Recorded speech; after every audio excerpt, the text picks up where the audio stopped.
I'm Amanda, your friend and fellow small business owner, and today I'm going to be sharing with you my top 10 do's and don'ts when it comes to tabling at a pop-up event. My goal in this video is to help you be more successful when you are selling at a market or a comic convention or a farmer's market, anything in between.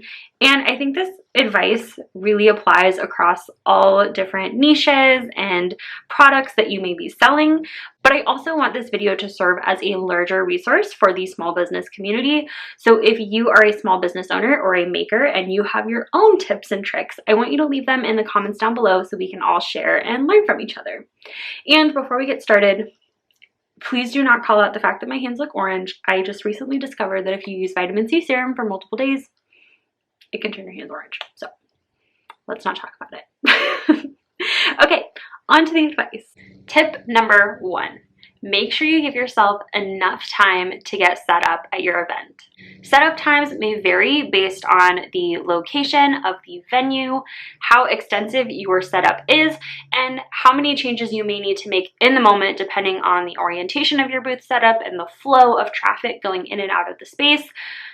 I typically give myself minimum 1 hour to set up and ideally closer to an hour and a half. This can also increase depending on whether I am doing the setup totally by myself or if I have help. Usually my boyfriend is the one that helps me set up at pop-up events. At this point, he pretty much knows the routine, but if somebody is helping you out for the first time, they may not know your setup routine. So you should allow more time to kind of explain as you go along so that you're not cutting it close and you're not dealing with setting up your booth while customers are still walking by. Number 2, don't, under any circumstances, leave an event early unless it's for an emergency, like a physical health emergency, mental health emergency, family emergency. Those are obvious exceptions, but don't ever pack up or leave an event early just because you aren't making enough sales.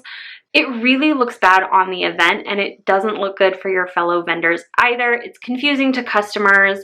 And usually you will not be invited back to an event if you leave early. I have seen this many times, and I know every event is different. It sucks to be at an event when you're not doing well, but leaving early is really unprofessional.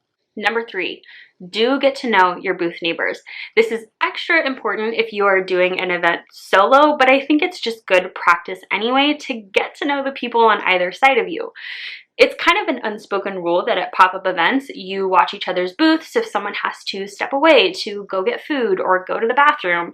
So it helps to at least know their name in case a customer walks up to their booth and they are not there. You can just say, oh, hey, so-and-so will be right back. Think of it as good karma. If you do that for your booth neighbor, they will do that for you. It's also just a good way to network in general and get to know people in the community. That's also typically how I learn about more events. And it's just good to connect with people that have similar interests to you.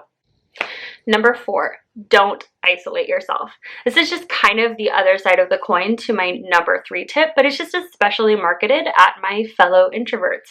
I see you, I hear you, I identify as having a fairly low social tolerance, but it's extra important that you look like you want to engage with people because that's what could be the deciding factor between someone coming up to your booth or not, even more than your products and your displays.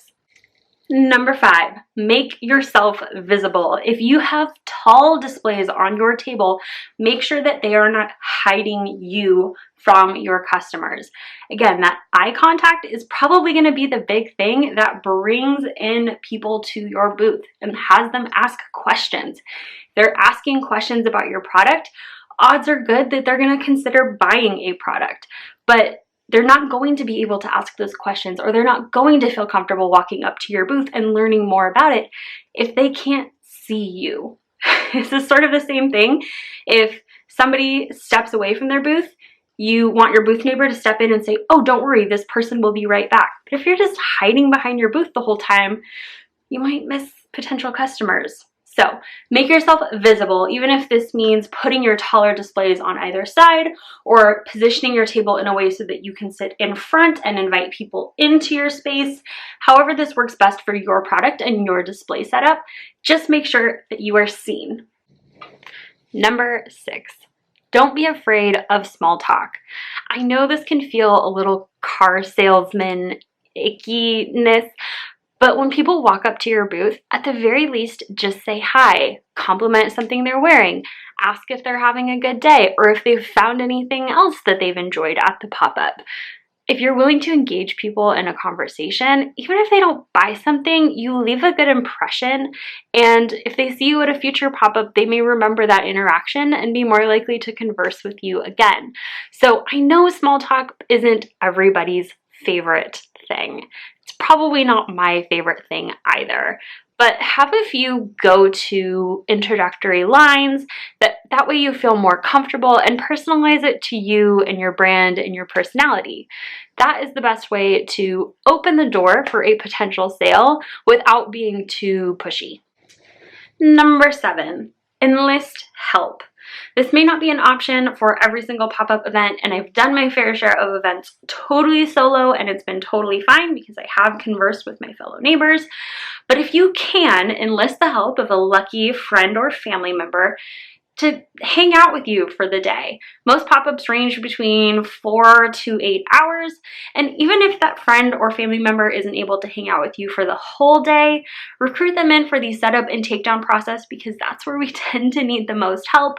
Or maybe even reach out to friends to strategically come into the pop-up throughout the day, and when they make it to your booth, say, great, stay right there. Go run to the bathroom, go get food, go do whatever you need to do while they man your booth for you.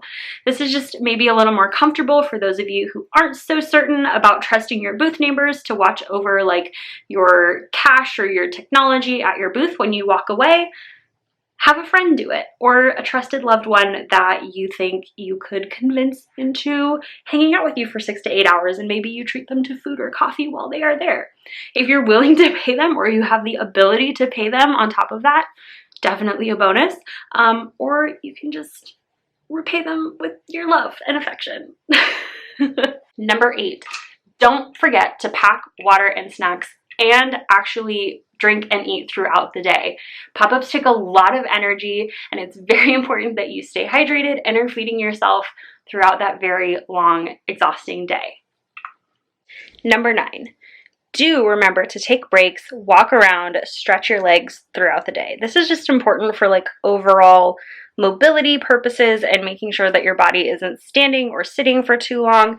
It's also a great way to network with your fellow vendors and just to like reset your brain a little bit when you've been standing and thinking about making sales for so long. Just getting up and walking around can help you mentally reset from whatever it is that you may be thinking about when you're behind the booth. And lastly, coming in at number 10, don't forget to check your mindset. It's really easy to go into a pop-up event thinking all about sales and then feeling really down if it's halfway through the event and you haven't even made your booth feedback. Remind yourself that it's not all about making the money. Yes, we're a business. We want to be able to make a profit in order to continue doing the things that we love. But especially if you're just starting out in pop-up events, and even if you've been doing them for a while, sometimes we need that reminder. Not every event is profitable. Not every event is a success, but there is something that we can take away from each and every event. Whether that's a person we met, an idea that we got, a customer that we engaged with, it's all something that we can take away as a value, even if it doesn't have monetary value. So sometimes it's important to check your mindset and remind yourself that you may not walk away with a profit at the end of the day, but you can choose to walk away with something or nothing. That choice is up to you. And these have been my top 10 do's and don'ts when it comes to pop-up events. I will be honest, I have been procrastinating prepping for my pop-up event by recording this video, so I better go ahead and do that. Thank you guys for watching. I hope you found it helpful. Again, I would love for you to leave your tips and tricks in the comments down below so that we can all benefit and learn from each other. If you're a fellow small business owner, I would also love to know what you sell or do as part of your small business. I think that would be really cool. So I will be checking out the comments on this video, and I will catch you guys next time. Orange hands out.